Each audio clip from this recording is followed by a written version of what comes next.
Learn how to track your progress to a great railroad retirement.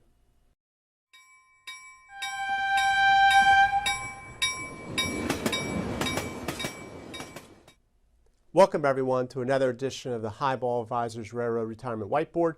My name's John McNamara of Highball Advisors, and today we're going to talk about a tracking tool, a simple methodology just to see if you're, I hate to use the word, on track towards railroad retirement.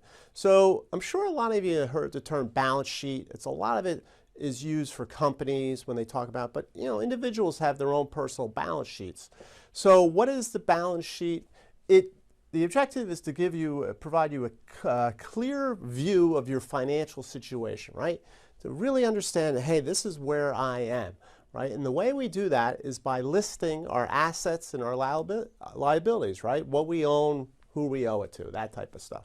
So if we just take our assets here on this side, the first part of the balance sheet, right? You have cash, investments, 401ks, taxable accounts, that type of thing. Property, provision for taxes, right? Credits and stuff like that. But as railroaders, we also have something else that's important that you want to put on your balance sheet, okay? Is your railroad tier 2, right? Put a value on that because that's an asset. I say it all the time, I preach it, is that's an asset. And if you're lucky enough to have a pension, that's also an asset. So those things can all go on your balance sheet. And that's the positive side, right? You want that to be the big numbers, right?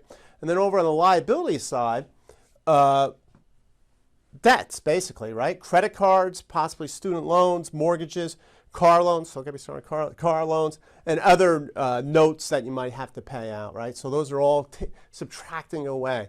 So when we look at our balance sheet, right, what's the number we're trying to get to? So we take our assets, we minus our liabilities, we get to our net worth, right? And this gives us where we stand right now, right? It's that clear financial picture of, okay, this is where I have accumulated right now.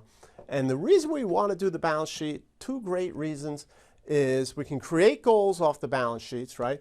Things we want to achieve in life, especially towards retirement, right? I like to do X in retirement, or I like to provide for Y in retirement, okay? And that's those goals we get, but we have to understand the numbers first, right?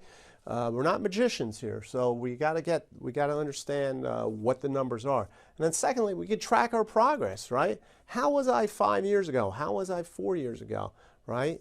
If we can understand where you've been, you understand where you're going.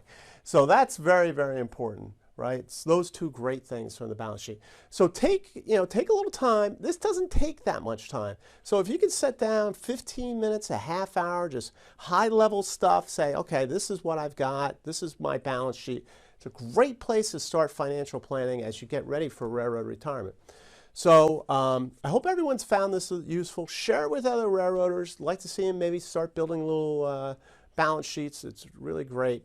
Click on the notification bell on my channel so you can get any new videos that I put out. Please subscribe to the YouTube channel. It's been going great. Again, a lot of likes and a lot of subscribers, so I do appreciate that. Also, if you want to talk about putting together a balance sheet, preparing for railroad retirement, reach out, schedule a free boarding for railroad retirement assessment. Great stuff to get you to understand what your balance sheet looks like for railroad retirement. So until next time, everyone, please stay safe, stay on track, and take care. So long, everybody. Bye.